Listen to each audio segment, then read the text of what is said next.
प्राचीन भारतात जेव्हा देवता आणि मनुष्य यांच्यातील संबंध अधिक घनिष्ठ होते तेव्हा माघ महिना हा एक पवित्र काळ मानला जायचा. माघ महिना उत्तरायणाचा भाग असतो, जेव्हा सूर्य उत्तर दिशेने प्रवास करतो आणि पृथ्वीवर सकारात्मक ऊर्जा वाढते. हिंदू शास्त्रांनुसार माघ महिन्यात देवता पृथ्वीवर येऊन पवित्र नद्यांमध्ये वास करतात. विशेषतः गंगा, यमुना, गोदावरी, नर्मदा आणि सरस्वती या नद्या या काळात अमृततुल्य होतात.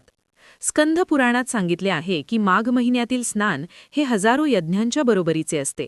या महिन्यात गणेश जयंती, वसंत पंचमी, रथसप्तमी, भीष्म अष्टमी आणि भीष्म द्वादशी सारखे सण येतात, पण माघ पौर्णिमा ही त्यांची मुकुटमणी आहे. माघ पौर्णिमा ही माघ महिन्याच्या शुक्ल पक्षातील पौर्णिमा तिथी आहे. या दिवशी चंद्र पूर्ण तेजस्वी असतो आणि त्याच्या किरणांतून अमृतवर्षाव होतो अशी मान्यता आहे. पद्मपुराणात वर्णन आहे की या दिवशी भगवान विष्णू आणि देवी लक्ष्मीची पूजा केल्याने धन, संतान, आरोग्य आणि मोक्ष प्राप्त होतो. प्रयागराज अर्थात अलाहाबाद येथे माघ मेळावा भरतो, जिथे लाखो भाविक कल्पवास करतात, म्हणजे महिनाभर नदीकाठी राहून स्नान, दान आणि जप करतात. या मेळाव्याची समाप्ती माघ पौर्णिमेला होते, जेव्हा शाही स्नान होते. हे स्नान पापांचा नाश करणारे आणि पुण्य देणारे मानले जाते. महाराष्ट्रात माघ पौर्णिमेला नव्याची पुनव म्हणतात. ही शेतीशी संबंधित परंपरा आहे. शेतकरी नवीन धान्य, ज्वारी, गहू, भात आणून घरात पेंढी बांधतात आणि देवतांना नैवेद्य दाखवतात. वारली आदिवासी भात कापल्यानंतर नृत्य करतात आणि भूमीची कृतज्ञता व्यक्त करतात. विकिपीडियानुसार माघ पौर्णिमा ही बौद्ध धर्मातही महत्त्वाची आहे. तथागत बुद्धांनी वैशालीत महापरिनिर्वाणाची घोषणा या दिवशी केली होती. बौद्ध राष्ट्रात बुद्ध मूर्तीची मिरवणूक काढली जाते आणि अष्टशील व्रत केले जाते. पौराणिक कथांनुसार माघ पौर्णिमेला म्हाळसा देवीचा अवतार झाला. समुद्र मंथनात अमृत कलशासाठी देव असुर युद्ध झाले तेव्हा देवी म्हाळसा म्हणजे ममत्व, हर्ष आणि लसत्व यांचा अर्थ माया, आनंद आणि तेज अवतरली आणि देवांना मदत केली. महाराष्ट्रात कोल्हापूर, नेवासा आणि इतर ठिकाणी तिची मंदिरे आहेत. या दिवशी तिची पूजा केल्याने शत्रू नाश होतो. प्राचीन काळी उत्तर भारतातील पवित्र गंगा नदीच्या काठावर वसलेले कांतिका नावाचे एक अत्यंत समृद्ध, धर्मप्रधान आणि शांत नगर होते. हे नगर पराक्रमी, विद्वानप्रिय आणि न्यायनिष्ठ राजा विक्रमादित्याच्या अधिपत्याखाली नांदत होते.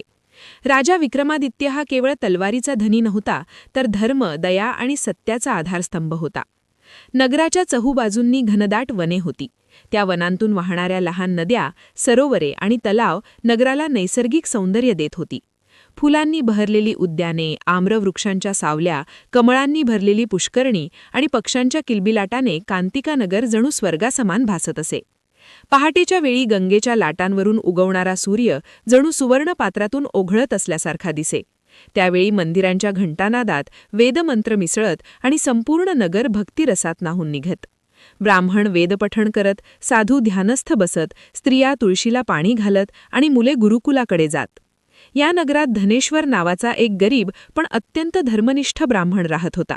तो वेदांचा गाढा अभ्यासक होता. ऋग्वेदातील सूक्ते, यजुर्वेदातील यज्ञविधी, सामवेदातील गायन आणि अथर्ववेदातील तत्वज्ञान हे सर्व त्याच्या मुखोद्गत होते. धनेश्वरचे जीवन अत्यंत साधे होते. तो रोज पहाटे उठून गंगेच्या तीरावर स्नान करत. थंड पाणी अंगावर घेताना तो म्हणत, हे गंगे माता, माझ्या देहातील नव्हे तर मनातीलही मलिनता दूर कर. स्नानानंतर तो अग्निहोत्र करत.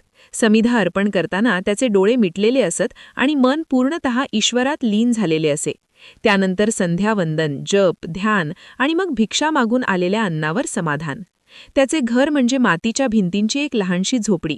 त्या झोपडीसमोर तुळशीचे रोप होते. आत एका लाकडी पाटावर भगवान विष्णूची मूर्ती होती. त्या मूर्तीसमोर दिवा अखंड तेवत असे. संपत्ती नव्हती, पण श्रद्धा अपार होती.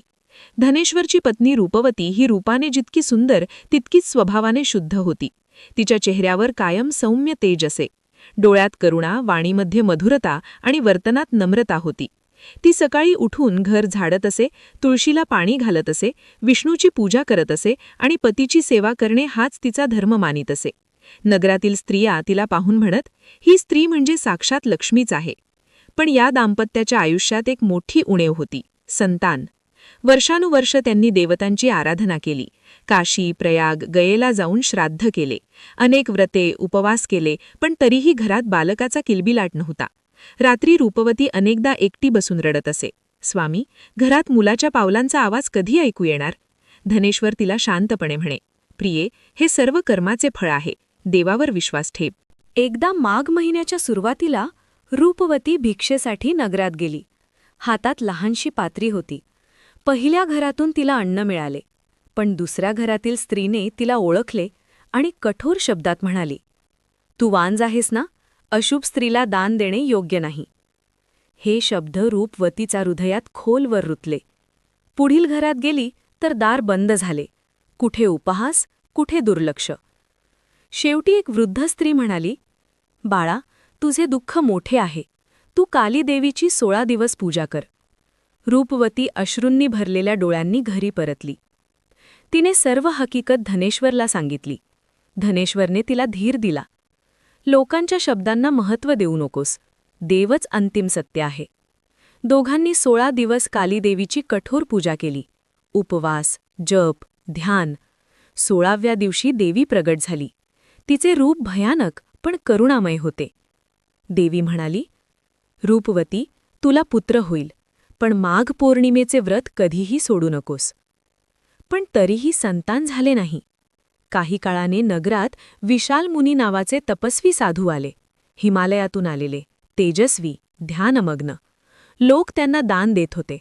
रूपवतीही भिक्षा मागायला गेली. मुनींनी तिला नकार दिला. महात्मा, माझा अपराध काय? तिने विचारले. ते म्हणाले, पुत्री, पूर्वजन्मी तू एका ब्राह्मणाचा अपमान केला होतास, म्हणून हे दुःख. आता माघ पौर्णिमेचे व्रत कर. गंगास्नान, विष्णुपूजा, सत्यनारायण कथा आणि बाण. माघ महिना सुरू झाला. थंडी कडाक्याची होती. पहाटे उठून ते गंगेवर जात. पाणी बर्फासारखे थंड होते. अंग थरथर कापत होते, पण मुखातून मंत्र निघत होता. ओम नमो भगवते वासुदेवाय. रोज विष्णुपूजा, जप, उपवास. दिवसेंदिवस मन शुद्ध होत गेले. अखेर माघ पौर्णिमा आली. ब्रह्ममुहूर्तात स्नान, विष्णू-लक्ष्मीपूजा, दान, चंद्रपूजन, सत्यनारायण कथा. त्या रात्री रूपवतीला स्वप्न पडले. भगवान विष्णू प्रगट झाले. तुझे व्रत सफल झाले आहे. काही महिन्यांनी रूपवती गर्भवती झाली. संपूर्ण नगर आनंदात बुडाले. 9 महिन्यांनी देवदास नावाचा पुत्र जन्माला आला. देवदास मोठा झाला, विद्वान झाला, काशीला शिक्षण घेतले. स्वयंवरात राजकन्या सुंदरीने त्याला वरले, पण तो अल्पायुषी होता. यमदूत आले, पण माघ पौर्णिमेच्या व्रतामुळे यम असमर्थ ठरले. यम म्हणाले, या व्रताच्या पुण्यामुळे देवदास दीर्घायुषी होईल. महाराष्ट्रात माघ पौर्णिमेला म्हाळसा देवीची कथा सांगितली जाते. प्राचीन काळी मणी आणि मल्ल नावाचे राक्षस ऋषींना त्रास देत. शंकर पार्वती संतापले आणि आदिशक्तीला अवतार घेण्यास सांगितले. माघ पौर्णिमेला देवी म्हाळसा अवतरली. तिचे रूप तेजस्वी, हातात खड्ग, कमळ आणि ढाल. तिने राक्षसांचा वध केला. लोक तिची पूजा करतात. विस्तारात समुद्रमंथनात देव-असुर युद्धात देवी मदत करत होत्या. हे अवतार माघ पौर्णिमेला होते. महाराष्ट्रात नव्याची पुनव. शेतकरी धान्याची पूजा करतात, पेंढी बांधतात, मातीच्या मूर्ती ठेवतात. ही कथा सांगते की माघ पौर्णिमेचे व्रत श्रद्धेने केल्यास पूर्वजन्मीची पापे नष्ट होतात, संतान, आयुष्य, सुखसमृद्धी प्राप्त होते. माघ पौर्णिमा ही हिंदू धर्मातील अत्यंत पवित्र तिथी मानली जाते. या दिवशी केलेले स्नान, दान आणि पूजन अत्यंत पुण्यदायी समजले जाते. माघ महिन्यातील पौर्णिमा विशेष फल देणारी असून या दिवशी पवित्र नद्यांमध्ये स्नान केल्याने पापांचा नाश होतो आणि आत्मशुद्धी साधते, असे धर्मशास्त्र सांगते. माघ पौर्णिमेला अन्नदान, वस्त्रदान, तीळदान यांना मोठे महत्त्व आहे. या दिवशी दिलेले दान अक्षय फल देणारे मानले जाते आणि दानामुळे मनात करुणा, दया व सेवाभावना वाढते. गरजू व्यक्तींना मदत केल्याने पुण्यसंचय होतो. ही तिथी भगवान विष्णूंची प्रिय मानली जाते. विष्णुपूजन, सत्यनारायण पूजा, नामस्मरण व जप केल्याने जीवनात शांती, समृद्धी आणि सौख्य प्राप्त होते. श्रद्धेने केलेले व्रत मन आणि शरीर शुद्ध करते आणि मानसिक स्थैर्य देते. साधकांसाठी माघ पौर्णिमा ध्यान, जप आणि साधनेसाठी श्रेष्ठ मानली जाते. प्रयागराजमध्ये कल्पवास करणारे भक्त या दिवशी आपली तपस्या पूर्ण करतात. म्हणून हा दिवस संयम आणि साधनेचा परमोच्च क्षण मानला जातो. एकूणची माघ पौर्णिमा ही शुद्धी, पुण्य, दान आणि आध्यात्मिक उन्नतीची तिथी आहे. या दिवशी श्रद्धेने केलेले छोटेसेही कर्म जीवनात सकारात्मक बदल घडवते आणि मोक्षमार्गाकडे नेणारे ठरते. धन्यवाद.